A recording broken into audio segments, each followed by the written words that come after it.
All right. Now we're going to look at the problem that many students have a lot of troubles solving. It's consisting of two blocks, mass M1 and mass M2. And they are connected with a spring, having spring constant K. And the unstretched length of the spring is L. But we compress the spring by moving M2 to the left. So the length is L half. And when we keep this block and the length is L half, then there will be a spring force F trying to move this block here, but we are keeping it there with our hand. And there will also be an equal force F on the block M1, but to the wall there is a contact force, so this mass will not move. And the question is, well, what will happen if we just let the mass M2 go? Obviously, it will start moving in the right direction, and eventually, when the spring has the length L, that is the moment when this mass here will come loose from the wall. And after that, the whole system will continue to the right and potentially oscillate. So the M1 and M2 blocks are oscillating. So I already solved it here, but it's a difficult problem, this one. So what is Hooke's law really saying? Yeah, it says that the force is K times delta L, and delta L is the distance from the equilibrium length, which is L, or unstretched length. Since we are compressing it to L half, the delta L will also be L half. Why? Because L half plus L half is L, isn't it? So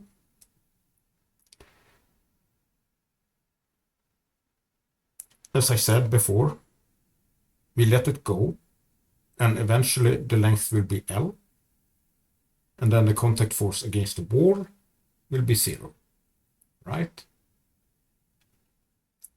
And exactly at that point, what are the forces acting on the whole system of particles here? Before, there is a spring force, there is a contact force, and a spring force here, and my force from my hand. And when I let go, that force doesn't exist anymore. But the spring force is still there, and there is still a contact force here. And that means the sum of the forces are not 0 at this moment. And the center of mass law is the sum of the forces equals the mass times the acceleration of the center of the mass. But and that will happen when the spring has the length L, then the contact force will become 0, and the only forces left then, just when we come loose, are the spring force F and F. But the sum of that equals 0. So from there on, the acceleration of the center of mass is 0, and that means that the velocity of the center of mass is constant.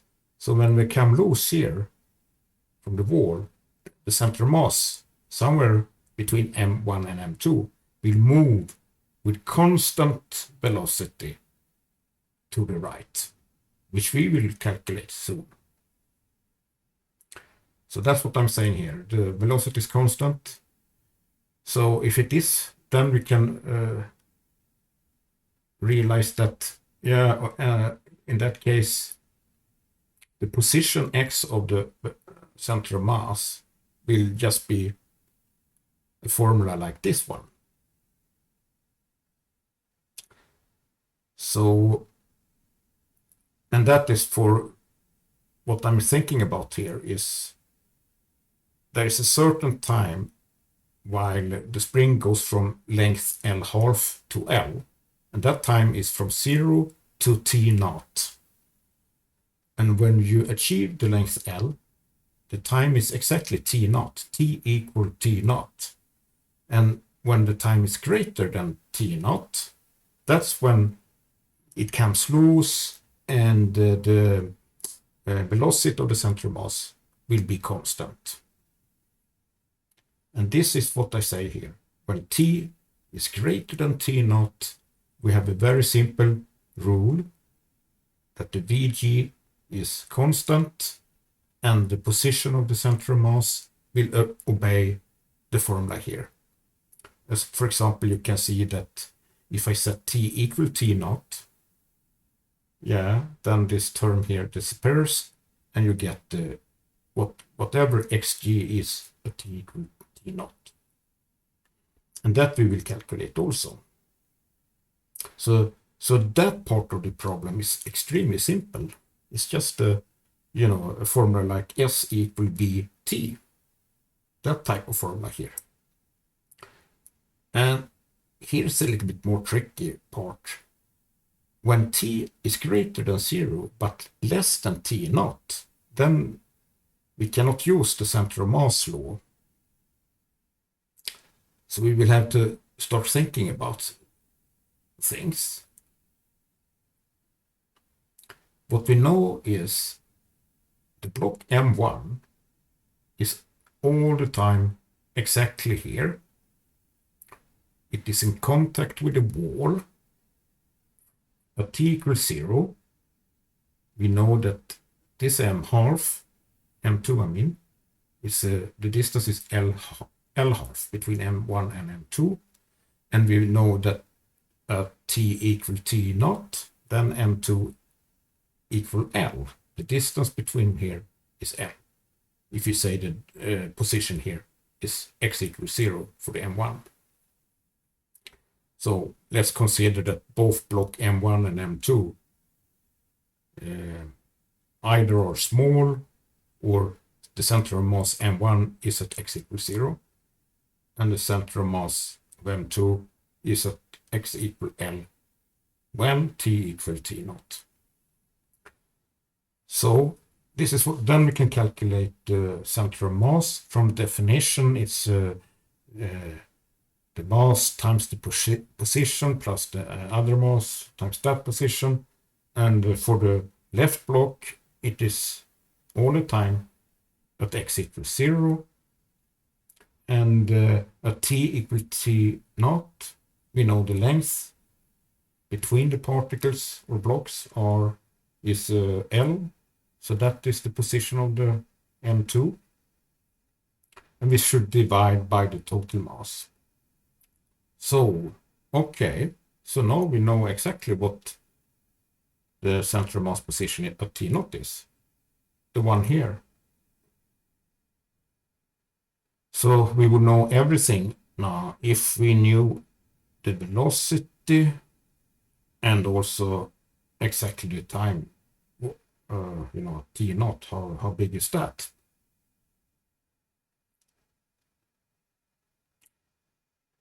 So now we would like to calculate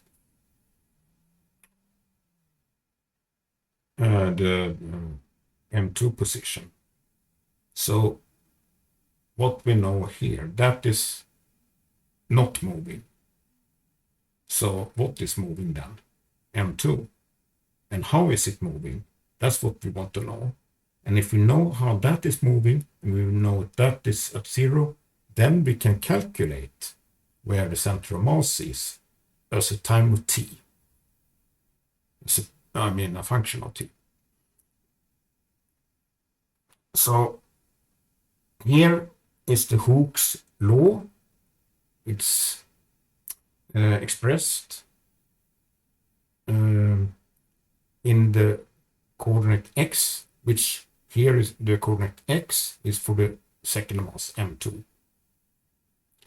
And at t equals 0, we know it's L half. And the total force then is, as you can see, K times L half. And a little bit later on, when the x here is increasing to L, then you can see L minus L equals 0. So that is just, there is no spring force anymore. But that exact moment, when it extended to x equal L, at time t equal t naught. And now we can try to solve this. Newton's second law, the mass times the acceleration, m2, x dot dot acceleration, equal the force.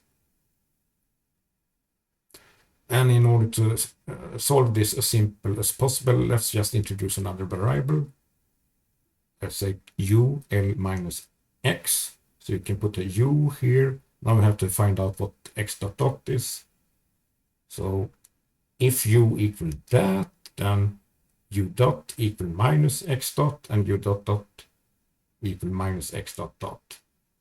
So then you see, okay, then x dot dot equal minus u dot dot. So this one will become this here, and that part will just be ku. And then we have it in a form that we are familiar with when we have been dealing with springs. U dot dot plus a constant times u equals 0. And the standard solution is this, u equal some kind of cos function, where the angular velocity is k over the mass, in this case m2. And from the initial conditions, we can figure out what the angle phi is and the amplitude a. And if we do that, we will find that we can choose phi equals 0, a equal L half. L half. So u is simply this function here, L half cos omega t. Okay, now we transform back to x, because x is actually what we wanted to know something about. And it turns out x equal L minus L half cos omega t. So that is the position of the mass m2 as a function of time. If you put t equals 0, all right, then you see it will be L minus L half. That we already know, that's true. If we put t equal t naught, then we know that this should be L. And then we have, then we have to understand here the cos omega t function. So here you have a t-axis, at t equal 0, yeah, it's 1. And at t equal t naught, this must be 1.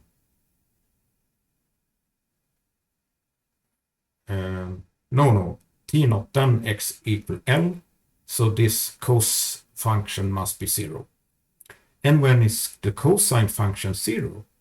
Actually, when omega t equal pi half. And this is what I'm choosing here, showing here. At that specific time, t naught, omega t naught equal pi half, then this will be 0. And then xt naught will be L. Exactly what I write here. So what have we learned here? We have now actually learned exactly what t naught is. You can see it's equal pi divided by 2 omega. And omega was the square root here, k over m2. So we actually know the time t naught exactly what it is. Yeah. And what does it mean? For example, here we know t naught exactly. We calculated that one at t naught. It was here. So now all we need to know is the velocity here also, vg. All right. So we know m1 has the position 0, m2 has the position like this. So what is the center of mass then? Here is the center of mass as a function of time. M at times the position 0 plus m2 times the position x as a function of t divided by the total mass. We find this and we find that. So now we have xg as a function of t, and now we would like to know the constant velocity, which is occurring at t equal t naught. And that, all we have to do is take the derivative of this xg, and after that we put in t equal t naught. And that's what you see here. T derivative and then t equal t naught. And you know omega t naught is what? Pi half. What is sine pi half? 1. So you get this. So this, what you see here, is the velocity of t equal t naught, which is then ever after the constant velocity. So here we can finally Vg, that's that formula here, L half omega. It's that, and then t minus t naught, and then the xg at t equal t naught. So here is the exact motion of the center of mass when t is greater than t naught. And here is the exact motion of the center of mass in this interval, t equal from 0 to t naught. And that is the final answer.